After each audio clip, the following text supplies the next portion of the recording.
talking to venture capitalists now in the last 12 months about how their portfolios are doing. And everyone, in fact, I had a breakfast on Wednesday, everybody I talked to, there's about 10 in the room, said they had anywhere from 4 to, I think there was 4 to 6 exits, either IPOs or acquisitions in 2010, which is really surprising. And it's interesting, right? Because like a lot of things, as things change, people still usually are sort of hinged on what happened a year or 2 years before. So this past year, 2010, I heard more people talk about how venture capital model was broken. I'm sure a lot of you heard that same phrase, and that the IPO market was shut down forever for venture capitalists, which seems so stupid to me. I mean, we had weathered really bad times in 2008 and 2009, but 2010 started to look really good. And as I've mentioned many times in our talks here, when the market caps of big companies get bigger, the M&A market always improves because they have a bigger market cap to support, and it's easier for them to issue stock because it's highly valued. Let's look at someone like Netflix, right? They're up about 200% last year.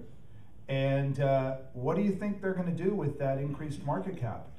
They've got their own growth issues. As a matter of fact, I would guess that lots of people in this crowd, in particular at Metal, would have a better understanding, maybe than a lot of people in the Bay Area, about how Netflix is going to have to contend with the cable companies and the studios over the next couple of years. Because I've been reading, as people see Netflix market cap go from $1 billion to $2 billion to $10 billion, the studios are starting to say, well, wow, that must mean that we're not getting paid enough. And that the markets are looking at Netflix and saying they're accruing all the value. And I think it's a very good point. You might have seen this past week that Amazon bought a company, a Netflix competitor. I forget the name of it. Love Films. What is it? Love Film. Love Film. And they bought it. I was surprised for, I mean, the total market cap of that company was $300 million. And now, obviously, it's much, much smaller than Netflix. But what they do is the same as Netflix. And they're big in Europe. I think it's like Britain and Germany is where they're really big. And it made me think, wow, there's no real competitive advantage that Netflix has. What they've done a really good job of, and some of you in the internet space may understand this, is everything in the internet space is about understanding the lifetime value of a customer, and then what does it cost you to acquire that customer, right? The CPA, the cost per acquisition. Once you get that formula down, cost you $1 to acquire the customer and $5 over the life of the customer, then you just crank that out. They were one of the largest players in advertising on Facebook and Zynga because they realized that they had the model really well developed. So at this point, I'd say, though, a lot of other people can copy that. And I sort of think that Facebook, frankly, Netflix this year will probably not grow nearly as much. In fact, it might even be flat. Yeah, but William, isn't it because of licensing? They have tons of licensing deals, and that gives them the competitive edge? Yeah, they do have tons of licensing deals, I agree. But by the way, only 20% of their actual film portfolio, right, is licensing deals. But just as important, as the studios see that those licensing deals are actually attractive, they're going to open up, they're the ones who control those licensing deals, right? Not Netflix. I see Netflix as a great delivery platform. I'm not poo-pooing it. I just am amazed that it has the market cap that it does. Do you think there's going to be any changes because the NBCU deal, as that moves forward, where it can start blocking Netflix on any level of content? I doubt they will be blocking it because they're under a lot, even though they got regulatory approval. A lot of you probably know that. Again, this group would probably understand that really well. What happened, NBC, or Comcast got approval to buy NBC this year.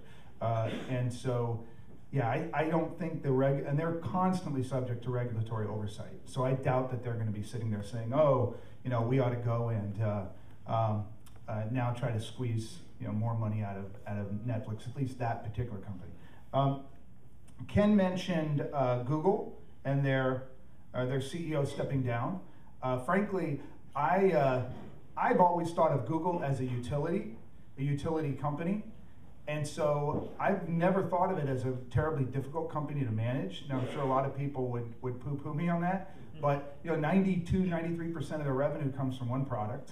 That's rare, and in fact, I struggle to think of any company that has that sort of concentration around one product line. ExxonMobil. Yeah, ExxonMobil, there you go, and they're getting close to that in terms of market cap. So I actually think Eric Schmidt's stepping down, or whatever you want to call it, probably isn't a big deal for the company. And who knows what the interpersonal issues are there between Sergey, Larry, and Eric, but certainly the market didn't really care. It saw it almost as a non-event. We think about some rumors that are popping up that one, he might politically go in a direction, or actually might go over towards Apple and talk to Apple about maybe being part of their executive team. Is that far-fetched? I think that's really far-fetched. And the second coming of Wlliam? Yeah, he hasn't been bored. If I had to guess, and this is pure speculation, he's worth billions now. He has a family office that's doing a lot of interesting things. My guess, he does more stuff along the lines of Bill Gates than he does along the lines of like a Steve Jobs, who wants to come back someplace and have a second coming. That's my guess. Because he invested in Brent Bushnell's new company, Double Shapes, and he figures that's going to be so big. There you go. Here's some other interesting stats. Things always jump out at me during the week that I like to share with you guys. So President Hu from China came to the U.S. this week, as you all know. By the way, the last official state dinner of China with the U.S. Was in 1997 with Clinton. And at that time, China had an economy that was smaller than Italy. And that's only 1997. Think about that. But it caused me to go look at market caps, worldwide stock market caps of the US compared to everybody else. And I only went back, actually, the numbers I found were only back a few years. So in 2004 versus today, in 2004, China had about 1.5% of the total stock market capitalization of the world. And, today they're 5.4%. When you think about all of this news coming out that China is going to overtake the US by 2020, 25, Alex has blogged a lot about that, which seems kind of crazy. Their stock market has a long way to go before they actually get there. I'm skeptical of that claim, so I don't believe it. Yeah, I know you don't believe it. And by the way, the U.S. in 2004 had 44% of the world's stock market capitalization. So for the fact that, the economy was slowing and all kinds of other stuff, still, today it's 30%. That's more due to, frankly, the other markets growing than ours shrinking, of course. But as I said, China, they picked up 4%. India, which has a lot of hype behind it, was at 1% in 2004, and today it's at 2%. So it got me to thinking, wow, when the U.S. is still really that much larger than everybody else, and yet all of the growth is coming from emerging markets, what does that mean in terms of where you should be putting your stock market portfolios? And Goldman Sachs has been issuing a lot of reports the last couple of months saying the average U.S. investor still has about 85 to 95% of their investments in the U.S., which is really obviously a problem when almost all of the growth in the stock markets worldwide will come outside of the U.S. And I think this bodes well, actually, for anyone who's exposed to emerging market funds. Yeah. I'm a registered representative, and I watch the market very carefully, and I've been trying to understand why the S&P has kept going up, and I see it going up with gold. And the only correlation that I can come to is that the S&P now represents more of the international operations of those large American companies that we're in our own economy here, and it doesn't really reflect right. that So anymore. the question, why does the S&P continue to go up so much, S&P 500, given that much of the growth is coming outside of the U.S.? I actually looked at that a few months ago, and it turns out about 60% of the revenue of U.S. companies, the S&P 500, comes outside of the U.S. And for some companies like Coke, it's more like 80%. So actually, you do get kind of an overseas exposure, if you're in the U.S.-based companies. But there's a lot of companies based overseas that I think you should be invested in. And that'll happen more and more through hedge funds getting exposure to those sectors. Something else that jumped out at me. Some of this seems, you could say seems pretty obvious, but still, with Apple's quarterly revenues this year, or this last quarter getting reported, they'll do $100 billion now. That's their run rate, $100 billion in revenue. And you know, I still think of Apple in my head as a $5 or $6 billion company. I still have that in my mind, this puny little business.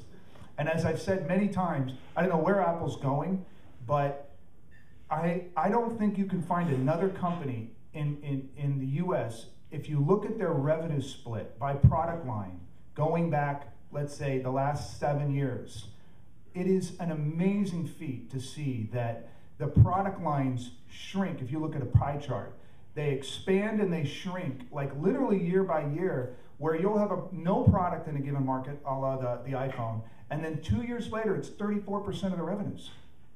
And to be able to manage that kind of change is so daunting a task. I don't know what Apple does, and I'm not talking about just the product launches, but just managing new product introductions.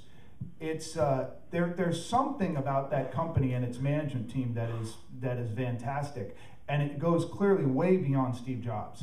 I mean, just the supply chain problems and just think about the fiefdoms that happen in a large company where for instance, when I was at Disney, home video was really exploding. All the power in the company started to circle around home video, and of course, as video started to decline, that power would dissipate. But what you would have is a lot of political pressures for people to maintain their ownership and people to maintain their fix on the power. How does that happen at Apple, where this crappy little group starts and they decide to enter the phone market, and then before you know it, they're the dominant phone supplier?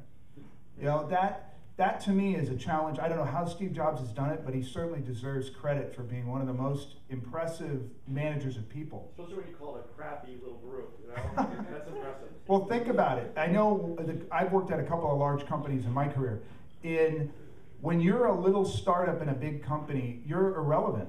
And you don't get the resources, you don't get the time and attention from senior management because their argument is you don't deserve it. Of course, in a way, it's kind of it makes no sense because the only way you're going to get bigger is if you do get that attention. How they've done that, I don't know. And then the iPod, right? So the iPod now is shrinking rapidly in terms of percentage revenue. It was down 7%.